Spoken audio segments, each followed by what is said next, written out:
서울에서 가장 걷고 싶은 거리라고 불리는 정동길은 가수 이문세 씨의 광화문 연가라는 노래에도 나오는 이 덕수궁 돌담길을 따라 이어져 있습니다. 제가 찾다 보니까 옛 가수분 중에 광화문 돌담길이라고 하는 노래를 부른 가수도 있더라고요. 아마 우리 어르신분들 중에는 아실 텐데 아마 이문세의 노래보다 그 노래가 아마 우리 어르신들한테는 더 익숙하지 않을까 생각이 되기도 합니다. 여하튼 이문세의 노래든 그분의 노래든 간에 그 노래들은 다 광화문 돌담길을 따라 쭉 이어져 가는 그 모습을 노래했습니다. 이 돌담을 따라서 그 노래에도 나오듯이 수많은 연인들이 걸었고 또 속설처럼 수많은 연인들이 광화문 돌담길에서 헤어졌습니다. 길게 이어진 돌담은 높아지기도 또 낮아지기도 하지만 분명하게 돌담 안과 밖을 나누고 있습니다. 돌담을 따라 이어진 밖의 길도 아름답지만 돌담 안으로 들어가면 그곳은 돌담 밖과 다른 모습을 가지고 있습니다. 대안문을 통해서 들어가는 이 덕수궁은 조선과 서양의 건축물이 함께 어우러져 있는 독특한 형태의 아름다움을 나타내는 궁궐입니다. 그 궁궐에 작은 연못이 있는데요. 그 연못 옆에 카페가 하나 있습니다. 그 카페에 앉아서 그 연못을 바라보면서 커피를 마시면 마치 옛 고종이 마셨던 가베를 함께 마시는 것 같은 그런 마음이 들기도 합니다. 지금은 돌담 안으로 들어가는 것이 누구에게나 허락되어 있지만 과거에는 돌담 안은 왕이 머물던 공간이었습니다. 왕을 만나기 위해서만 들어갈 수 있는 곳이고 왕의 허락을 받아야만 들어갈 수 있는 공간이었습니다. 돌담 안은 왕의 뜰이며 돌담은 안과 밖을 나누는 경계였습니다. 담은 안과 밖을 나눕니다. 나눈다는 것은 분리한다는 의미도 있지만 나의 공간을 보호한다라는 의미도 있습니다. 돌담 안은 담 안은 나의 공간이죠. 그래서 누가 들어오지 못하도록 또 이 안에서는 누군가의 방해를 받지 않고 내가 있을 수 있도록 보호할 수 있는 공간입니다. 그런데 이 담의 높이도 중요합니다. 너무 높은 담은 위압감을 주고 단절감을 줍니다. 그러나 적당한 높이의 담, 우리 어르신들의 그 옛 어린 시절을 보냈던 집들은 아마 대부분이 담들이 낮은 담이었을 겁니다. 그래서 옆집을 바라볼 수도 있고 그 낮은 담의 공간을 통하여 나의 공간을 유지하면서도 담 위로는 이웃집과 서로 소통할 수 있는, 그 위로 먹을 것이 오고 가기도 하고 그 위로 대화가 오고 가기도 하는 그러한 소통이 오고 가는 이웃 간의 정이 있었던 곳이 바로 담입니다. 하나님께서도 이 성막을 설계하시면서 이 담을 만들고 담 안에 뜰을 만드셨습니다. 오늘 본문 9절에 너는 성막의 뜰을 만들지니 라고 말씀하시면서 그 뜰을 위한 담을 만들라고 하십니다. 이스라엘 백성들은요, 이 성막의 뜰에 들어가는 것을 기뻐하였습니다. 그래서 시편 135편 2절과 3절에 보면 여호와의 집 우리 여호와의 성전 곧 우리 하나님의 성전 뜰에 서 있는 너희여 여호와를 찬송하라. 여호와는 선하시며 그의 이름이 아름다우니 그의 이름을 찬양하라 라고 노래합니다. 하나님의 뜰은 기쁨의 장소입니다. 오늘 우리도 그 기쁨의 장소로 나아가길 원합니다. 오늘 이 시간 말씀이 우리의 귀와 마음에 들려질 때 그 기쁨이 충만할 줄 믿습니다. 이제 하나님께서 성막 설계도의 마지막으로 성막의 뜰을 만드십니다. 일정한 구역의 뜰을 만들기 위해서는 그 뜰의 경계가 필요합니다. 아까 말씀드렸던 담이 필요하죠. 그래서 그 뜰의 경계를 나타낼 담을 세우라고 말씀하시는데 남쪽과 북쪽에 45m 길이의 담을 만들고 서쪽에 22.5m의 담을 만들었습니다. 그리고 동쪽에는 9m 길이의 문을 포함하여 22.5m의 담을 만들었습니다. 이렇게 하면 대략 이 부지가 한 300평 정도 된다고 합니다. 이 300평 정도의 뜰이 만들어지는 겁니다. 이 안에 우리가 지금까지 살펴봤던 성소와 지성소 그리고 번제단 등이 안에 들어가 있는 거죠. 이 300평 부지의 성막의 뜰에 담을 세우기 위해서 하나님께서 말씀하신 방법은 어떻게 담을 세울 거냐. 주로 이곳이 고정되어 있는 것이 아니라 때때로 이동을 하게 되는데 그 이동하기 위하여 폈다가 접었다가 할 수 있는 담을 어떻게 세워야 하는가.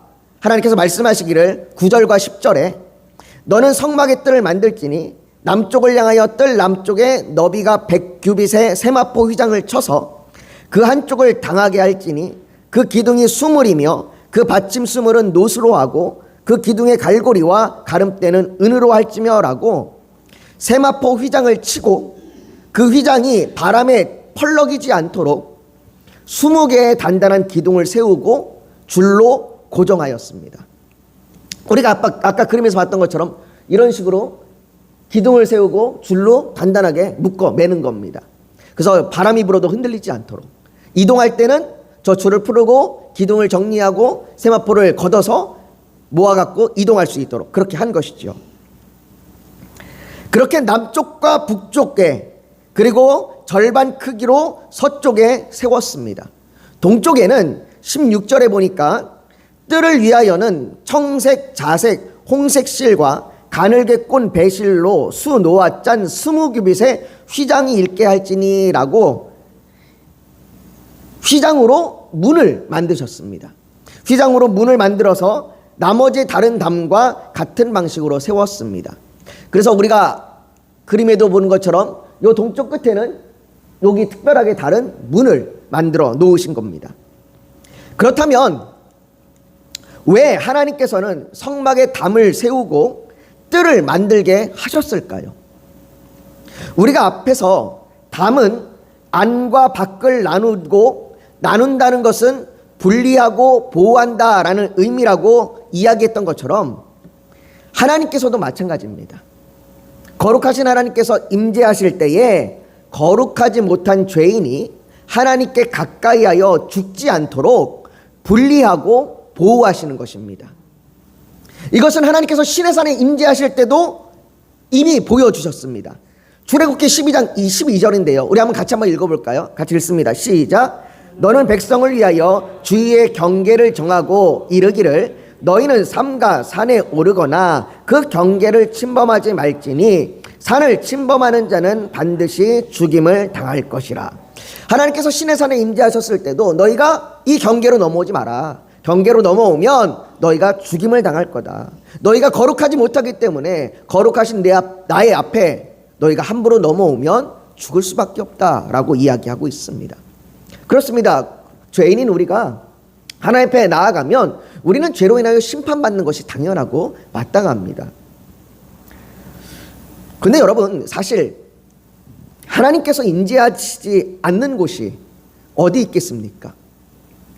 하나님께서 딱 이 성전의 뜰 300평 안에만 임재하는 것은 아닙니다. 이 당시에 많은 우상들은 그렇게 생각했습니다. 우상들은 활동할 수 있는 영역이 제한되어 있었습니다. 그 안에서만 능력을 행할 수 있었습니다. 그래서 우리나라에서도 과거에 성주신이라고 해서 집안에 성주단지를 놓고 그 집안의 신을 섬기기도 했습니다. 그 성주신은 집 안에서만 활동할 수 있습니다. 집 밖으로 나가면 그 성주신은 기능을 못합니다. 활동을 못합니다. 이것처럼 우상들은 범위가 정해져 있습니다. 활동할 수 있는 범위가 정해져 있고 그 안에서만 활동합니다. 그래서 전쟁을 할 때도 우리의 신이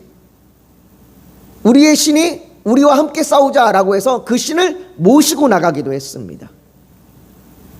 그러나 하나님은 그런 분이 아닙니다. 하나님은 성막의 뜰, 그 300평 안에만 임재하시는 분이 아닙니다. 하나님은 시내산에만 임재하시는 분이 아닙니다. 그래서 시편의 시인도 이렇게 고백을 합니다. 내가 주의 영을 떠나 어디로 가며 주의 앞에서 어디로 피하리이까? 내가 하늘에 올라갈지라도 거기 계시며 스올에 내 자리를 펼지라도 거기 계시나이다. 내가 새벽 날개를 치며 바다 끝에 가서 거주할지라도 거기서도 주의 손이 나를 인도하시며 주의 오른손이 나를 붙드시니이다 라고 고백합니다. 하나님이 없는 곳이 없습니다. 하나님은 하늘에도 땅에도 바다에도 내가 이곳에는 하나님이 없겠지라고 생각하여 아주 멀리 도망간 그곳에도 하나님은 계십니다. 그러니 사실 담 밖에 있다고 해서 그곳에 하나님의 임재가 없는 것은 아닙니다. 그럼에도 하나님께서 경계를 정하신 것은 죄인이 하나님 앞에 나올 수 없음을 보여주시는 겁니다. 죄인이 거룩하신 하나님 앞에 나가면 죽습니다. 더군다나 성막의 담의 높이가 2.5m 정도 된다고 합니다. 그러니 성막 밖에서는 이 성소와 지성소의 덮개와 제물을 태우는 연기만 보일 뿐입니다. 죄인은 하나님의 임재를 볼 수 없습니다. 죄인은 하나님의 영광을 볼 수 없습니다. 그래서 이사야 59장 2절은 이렇게 이야기합니다. 같이 한번 읽어볼까요? 시작. 오직 너희 죄악이 너희와 너희 하나님 사이를 갈라놓았고 너희 죄가 그 얼굴을 가리어서 너희에게서 듣지 않으시게 함이니라. 하나님과 우리의 사이를 갈라놓은 건 죄입니다. 우리는 죄로 인하여 하나님을 볼 수 없습니다. 그래서 세마포로 가로막힌 성막의 담은 불의한 세상 앞에 의로움을 상징합니다. 이것에 대해 요한계시록 19장 8절에 보면 그에게 빛나고 깨끗한 세마포 옷을 입도록 허락하셨으니 이 세마포 옷은 성도들의 옳은 행실이로다 라고 말합니다. 다시 말해 하나님의 뜰에는 의로운 자만이 들어갈 수 있습니다. 그런데 하나님께서 이 담에 휘장으로 된 문을 두셨습니다. 구약 성경에는 이 휘장의 문이 항상 열려 있었는지 아니면 열고 닫는 시간이 정해져 있었는지 분명하지 않습니다. 언제 열고 언제 닫는지는 분명하게 나와 있지 않습니다. 하지만 그 문은 열도록 되어 있었고 그 열린 문으로 제사장과 백성들이 들어갈 수 있었습니다. 그러나 요한계시록 3장 7절에 보면요 이렇게 이야기합니다. 같이 한번 읽어볼까요? 시작. 빌라델비아 교회의 사자에게 편지하라. 거룩하고 진실하사 다윗의 열쇠를 가지신 이 곧 열면 닫을 사람이 없고 닫으면 열 사람이 없는 그가 이르시되. 여기에 다윗의 열쇠를 가지신 이는 예수 그리스도입니다. 하나님께서 나아갈 수 있는 문을 열고 닫으시는 분은 예수님입니다. 사랑하는 성도 여러분, 예수님께서 이 문을 열어놓으셨습니다. 예수님께서 십자가에서 죽으시고 부활하사 모든 불의와 사망의 저주를 끊으셨습니다.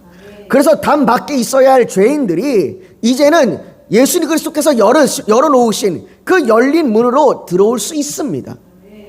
이에 대해 바울은 에베소 2장 12절과 13절에 이렇게 얘기합니다. 그때 너희는 그리스도 밖에 있었고 이스라엘 나라 밖의 사람이라.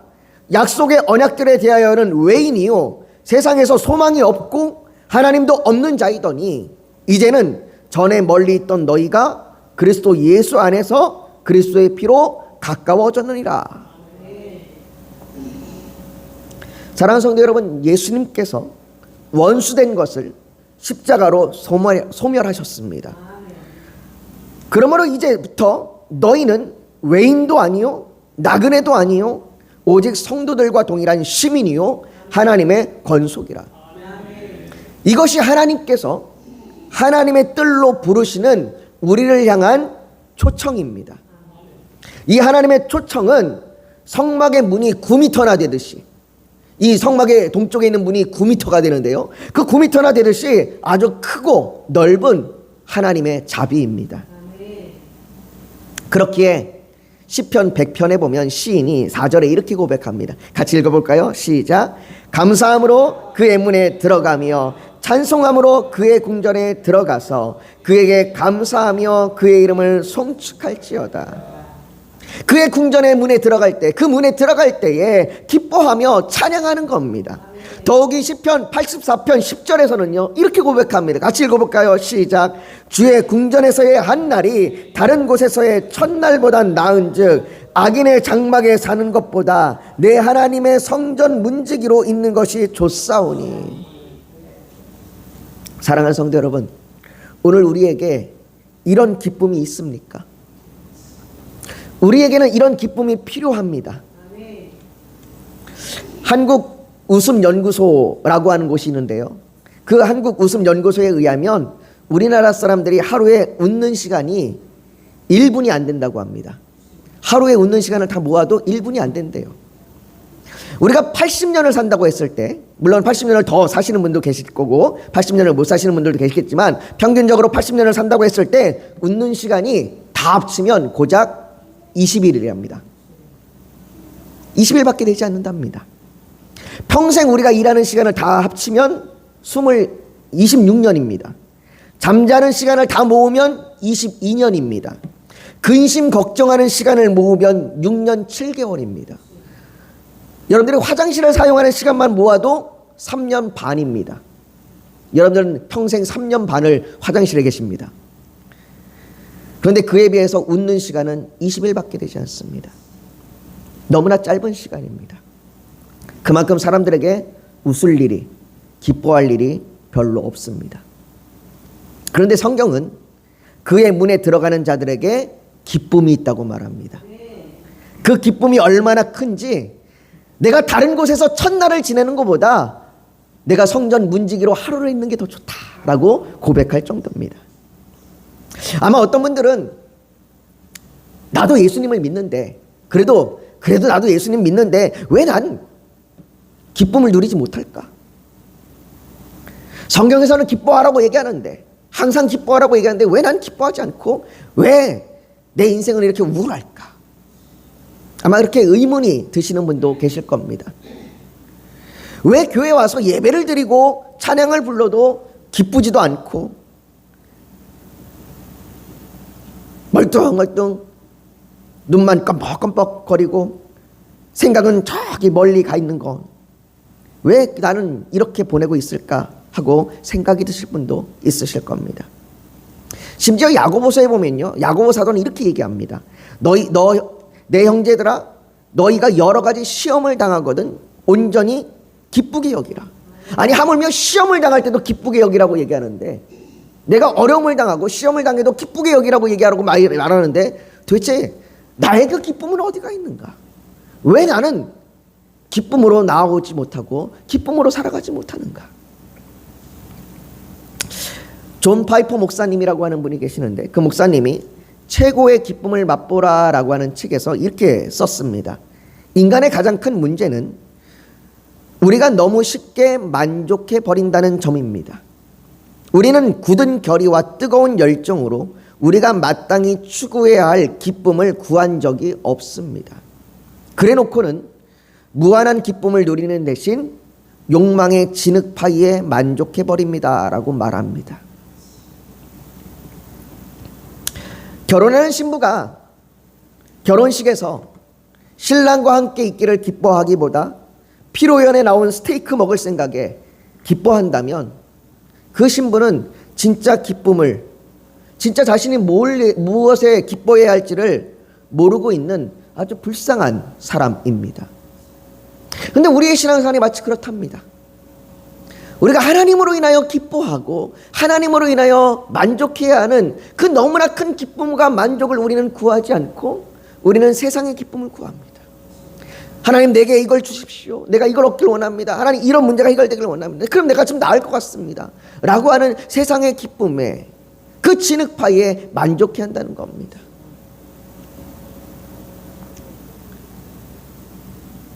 우리는 이런 기쁨이 아니라 더 큰 기쁨, 그냥 우리는 이런 작은 기쁨에 만족해야 하는 사람이 아니라 더 큰 기쁨을 구해야 된다라고, 그 기쁨이 우리에게 주어졌다라고 성경은 이야기합니다. 사랑하는 성도 여러분, 이사야 43장 12절에 보면요, 하나님이 우리를 향하여 이렇게 얘기합니다. 같이 읽어볼까요? 시작. 이 백성은 내가 나를 위하여 지었나니 나를 찬송하게 하려 함이니라. 이런 이것이 우리를 지으신 목적입니다. 우리가 하나님을 기뻐하는 것, 우리가 하나님을 즐거워함으로 찬양하는 것, 이것이 하나님이 우리를 지으신 이유입니다. 그러니 기쁨으로 하나님께 뜰에, 그 하나님의 마당에 들어가십시오. 그 마당에 나아가십시오. 또한 우리가 하나님을 기뻐한다는 것은 믿음으로 하나님의 뜰에 나아가는 것입니다. 히브리서 11장 6절에 보면 이렇게 얘기합니다. 믿음이 없이는 하나님을 기쁘시게 하지 못하나니. 우리가 하나님을 기뻐한다는 건 믿음으로 나아간다는 겁니다. 우리가 믿음으로 나아간다는 건 하나님을 기쁘게 한다는 겁니다. 오늘 본문 20절과 21절에는 등불에 대한 말씀이 나옵니다. 하나님께서 성막의 설계도를 쫙 설명하시고는 맨 끝에 뜬금없이 등불을 말씀하십니다. 더군다나 21절에 보면 이 등불은 회막 안 증거계 앞 휘장 밖에, 다시 말해 성소 안에 두는 겁니다. 아니 지금까지 성소 안에서부터 쭉 설명해서 성소 밖까지 나와서 이제 마지막으로 담을 설명했는데 다시 성소 안에 있는 등불을 설명하십니다. 그런데 그 등불을 저녁부터 아침까지 항상 여호와 앞에 그 등불을 보살피게 하라. 이는 이스라엘 자손이 대대로 지킬 규례이니라 라고 말씀하십니다. 등불을 꺼지지 않도록 밝히듯이 우리가 하나님께 나아가는 삶도 일회적인 사건이 아니라 끝까지 믿음을 지키는 삶이라고 말하는 겁니다.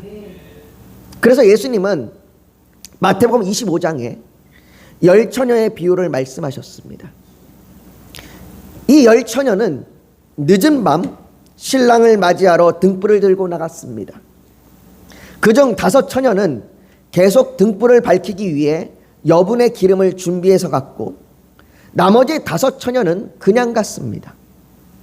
그런데 등불을 들고 기다려도 신랑이 오지를 않는 겁니다. 그러다 그만 깜빡 잠이 들었습니다. 잠을 자다가 신랑이 온다는 소리가 들려서 깼는데 그 잠든 사이에 등불이 계속 타고 있어서 등불이 점점 꺼져가는 겁니다. 여분의 기름을 준비한 5 처녀는 얼른 기름을 채워 다시 등불을 밝히고 신랑을 맞으러 갔지만 나머지 5 처녀는 등불이 꺼질까 염려해서 그제서야 기름을 사러 갔습니다. 그러나 그들이 기름을 사가지고 돌아왔을 때 이미 모두 혼인잔치에 들어가고 혼인잔치의 문은 굳게 닫혀버렸습니다. 아무리 문을 두들겨도 소용이 없습니다. 그러면서 13절은 우리에게 이렇게 얘기합니다. 그런즉 깨어있으라. 너희는 그날과 그때를 알지 못하느니라 라고 말합니다. 사랑하는 성도 여러분, 예수님께서 문을 여시고 열면 닫을 자가 없습니다. 그러나 문이 닫힐 때가 있습니다. 열면 닫을 자가 없듯이 닫으면 열 자가 없습니다. 열처녀는 모두 신랑을 기다리는 것 같지만 기름을 준비하지 않은 5 처녀는 성령도 없고 믿음도 없는 사람들입니다. 믿는 자의 모습을 흉내낼 뿐입니다. 믿음이 없이는 하나님께 나아갈 수 없습니다. 믿음이 없이는 하나님을 기쁘게 할 수 없습니다. 우리가 믿음으로 하나님께 나아갈 때 최고의 기쁨을 발견하게 될 것입니다. 사랑하는 성도 여러분, 기쁨과 믿음으로 하나님의 뜰에 나아가십시오. 때때로 우리에게 많은 어려움과 고통이 있지만 우리가 예수 그리스도로 말미암아 하나님의 뜰에 나아갈 수 있는 은혜를 받은 사람임을 기억하십시오. 어린 자녀가 부모의 품에 안길 때 가장 큰 기쁨을 누리듯이 우리도 하나님 아버지 안에 있을 때, 그 하나님의 뜰 안에 있을 때 가장 큰 기쁨을 누릴 수 있습니다. 우리가 하나님의 뜰에서 그분과 함께 있을 때 주님은 우리를 돌보시고 보호하시며 그분의 평안과 위로를 누리게 하시며 우리의 삶을 새롭게 하시고 하나님께서 기뻐하시는 열매를 맺게 하실 것입니다. 이 하나님의 뜰은 의무감으로 들어가는 곳이 아닙니다. 내가 교회 다니니까, 내가 성도니까 의무감으로 그렇게 들어가는 것이 아닙니다. 그 하나님의 뜰은 하나님께서 우리를 받아주셨다는 감격으로 들어가는 것입니다. 그 은혜의 감격으로, 그 열린 문으로 들어가는 겁니다. 예배는 해야 하는 일이 아니라 하나님을 만나는 기쁨입니다. 기도는 문제를 해결하기 위한 수단이 아니라 하나님과 함께하는 특권입니다. 찬양은 형식적인 순서가 아니라 하나님의 자녀가 누리는 가장 큰 기쁨의 표현입니다. 그러니 이번 한 주도 감사함으로 하나님의 문을 지나 하나님의 뜰에 들어가십시오. 기쁨으로 예배의 자리에 서십시오. 그리고 어떤 상황에서도 믿음으로 하나님께 가까이 나아가십시오. 그곳에서 하나님은 우리를 새롭게 하시고 위로하시며 참된 기쁨으로 채워주실 것입니다. 기쁨과 믿음으로 하나님의 뜰에 나아가는 모든 성도님들의 삶에, 저와 여러분들의 삶에 하나님의 은혜와 평강이 늘 함께 하시기를 예수님의 이름으로 축복합니다. 이 시간 우리 오늘 말씀을 좀 붙들고 같이 좀 기도했으면 좋겠습니다. 여러분, 하나님께서 우리를 하나님의 뜰에 부르십니다. 그 하나님의 뜰 안에 들어오라고 초청하십니다. 그 뜰에 들어갈 때 우리는 하나님의 그 놀라운 기쁨과 은혜 안에 있을 수 있습니다. 그러니 여러분, 그 주님의 기쁨, 그 뜰에 기쁨으로 믿음으로 나아가십시오. 오늘 하나님, 내 근심과 걱정이 나를 짓눌러 나를 어렵게 합니다. 하나님, 여전히 내게는 기쁨보다 슬픔이 더 많은 것 같습니다 라고 생각되시는 분들이 있다면 이 시간 하나님 앞에, 하나님, 내가 주님의 그 뜰 안에서 기뻐할 수 있도록, 내가 기쁨과 믿음으로 나아갈 수 있도록 내게 은혜를 주시고 내게 감격을 주시고 내게 놀라운 하나님의 그 복을 채워주시옵소서. 그렇게 간절히 구하고 기도하길 원합니다. 그리고 하나님 앞에 기쁨과 믿음으로 나아가겠습니다라고 결단하는 시간 되길 원합니다. 우리 시간 그렇게 간절히 주님 앞에 기도하며 나아가길 원합니다. 같이 기도하겠습니다. 여러분, 잠시 고개 숙여 더 묵상하기를 원합니다. 오늘 하나님 앞에 내가 기쁨과 믿음으로 하나님의 뜰에 나아가기를 결단합니다. 그렇게 고백하는 그 결단이 있다면 가슴에 손을 얹어 하나님 앞에 표현하시길 원합니다. 또 오늘 예배를 드리러 나오면서 간절한 기도의 제목, 소원이 있어서 주님께 맡기기를 원하신다면 손을 포기해 얹기를 원합니다. 육신이 연약하면 연약한 곳에 믿음으로 손을 얹으십시오. 오늘 하나님께서 성령으로 우리 사이를 운행하시며 우리를 만지시고 치료하여 주실 줄 믿습니다. 거룩하신 아버지 하나님, 우리가 주님의 그 뜰에 믿음과 기쁨과 믿음으로 나아가기를 소망합니다. 아버지 하나님, 우리는 하나님을 기뻐하며 살아가기를, 하나님을 찬양하며 살아가기를 우리의 소원이 되게 하여 주시옵소서. 아버지 하나님, 우리가 세상의 염려와 근심에 눌리거나 우리가 세상의 그 작은 기쁨에 만족하며 살아가지 않도록 우리에게 놀라운 큰 기쁨이 있음을 알게 하여 주시옵소서. 아버지 하나님께서 우리에게 최고의 기쁨을 주시며 이 기쁨을 맛보라고 말씀하셨습니다. 아버지 하나님, 우리가 주님의 뜰 안에서 그 기쁨을 누리며 나아가길 원하오니 아버지, 우리에게 은혜와 감격으로 채워주셔서 그 놀라운 은혜와 감격 가운데 주님의 뜰에 나아가 주님 안에 기뻐하게 하여 주시옵소서.